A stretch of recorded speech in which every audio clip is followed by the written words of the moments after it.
Tibetan Buddhism is a religion with a rich cultural heritage that emerged from a wide range of spiritual practices.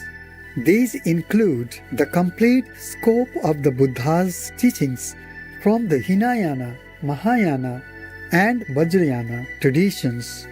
Different schools belonging to Tibetan Buddhism today include the Nyingma, founded by Padmasambhava, Kagyu, founded by Tilopa, Sakya, founded by Konchok Gyalpo and his son Sachen Kunga Ningpo, and Gelug, founded by Songkhapa Lobsang Drakpa.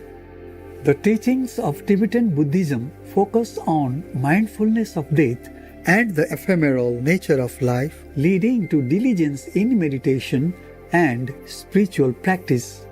Mandalas, prayer flags, and thangka paintings are visual reminders for practitioners on the path.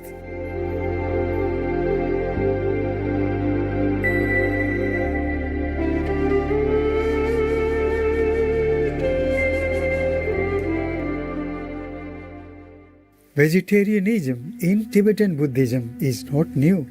However, many people still mistakenly align vegetarianism in Tibet to modernization. In fact, numerous great ancient Tibetan Buddhist masters such as Norchi Kunga Jongpo, Dolpopa Shirab Gyaltsin, 4th Karmapa, 8th Karmapa, Patral Rinpoche advocated vegetarianism. More recent masters like Satral Sanjay Dorje Rinpoche and the 17th Karmapa also preach likewise. His Holiness the 17th Karmapa, Ogyen Trinle Doji, is the spiritual head of the 900-year-old Karma Kagyu lineage of Tibetan Buddhism. The title Karmapa is accorded to the one who performs the activities on behalf of the Buddha, and the Karmapa lineage itself is recognized for putting Buddhist principles into action. Galwang Karmapa has stressed the importance of preserving Tibetan culture, unity, language, and literacy, which is critical for the Dharma in Tibet. His Holiness wrote and produced several plays combining traditional Tibetan opera with modern theatre. The first play he wrote, about the life of the great Tibetan yogi Milarepa, attracted about 20,000 spectators in its debut performance in 2010 in Bodh Gaya, India.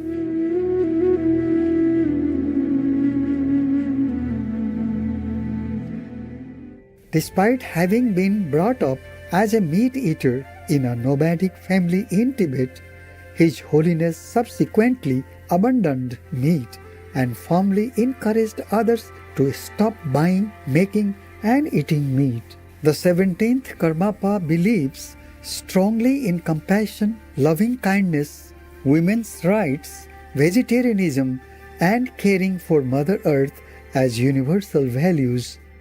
In one of his talks on vegetarianism, given on January 3, 2007, at the 24th Annual Great Kagyu Mollan, Bodh Gaya, India, His Holiness directed all his followers to adhere to vegetarianism. Any monastery that belongs to Kamsang Kagyu, the monastery kitchen cannot and should not make any food with meat. And if you bring meat and cook it in the monastery kitchen, then that means that you are not taking me as your teacher. You are not belonging to Karma Kagyu, and there is nothing to discuss about that. That's finished. That is very important.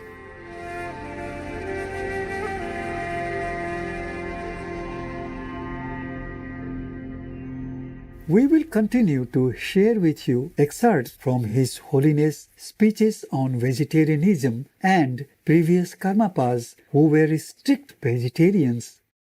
In the catalogue of his collected works by 5th Jamarpa Konchok Gyalpo, there is a text called A Letter to My Defenseless Mothers, primarily in the land of snows, How Eating Meat is Wrong. There is a text with this title which is like an announcement that spread all over Tibet. Even though we don't currently have the text, Just seeing the title shows that he widely publicized that eating meat is inappropriate and wrong.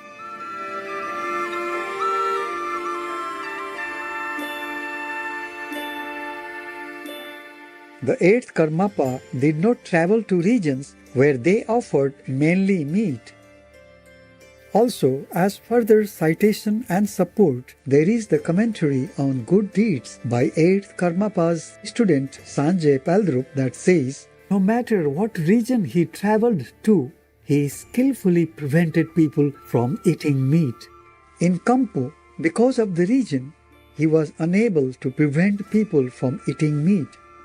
It was due to this that he did not go for alms in Kampo or other regions where they only ate meat.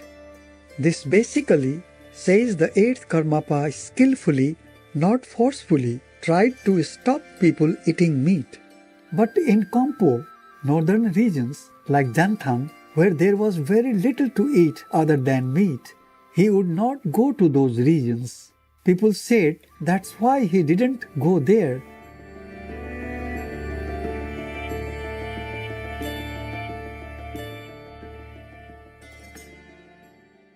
Meat forbidden from being included in Gator or Mahakal rituals.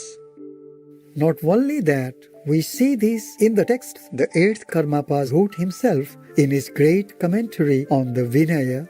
It says it is forbidden to put meat in the Gator or Mahakal rituals, that people are not allowed to do this.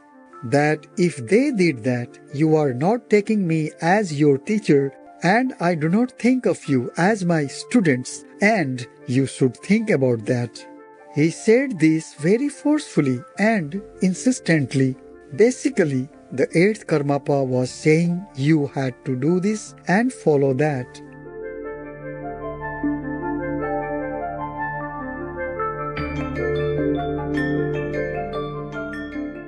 Meat is one of the 8 impure things that must be abandoned by monastics. Similarly, Mache Doji also said in his 100 short instructions that as soon as people go forth and become monastics, they must refrain from the 8 impure things. There are different ways to count these 8 things, but for Mache Doji, they are meat, alcohol, armor, weapons, riding animals, business and housing, milking, and animal husbandry. Particularly in relation to meat, alcohol and weapons, one is not supposed to even look at them, forget about using them. He taught in that text that if you do not give up meat, you are not part of the Kaju lineage. Thus, it is important to apply them in practice. The 8th Karmapa is not just being excessively confident and making it up at will. What is the scriptural source for him saying that if you don't give up those 8 impure things, you are not a Kajupa? There are some words from a sutra that Dakpo Gampopa cited that to be a genuine student of the Buddha's teachings, you have to give up the 8 impure things. Thus, the followers of the Kaju lineage must give up these 8 things. This is how 8th Karmapa explains them, but he is not just listing them, saying it like a forceful order without reasons.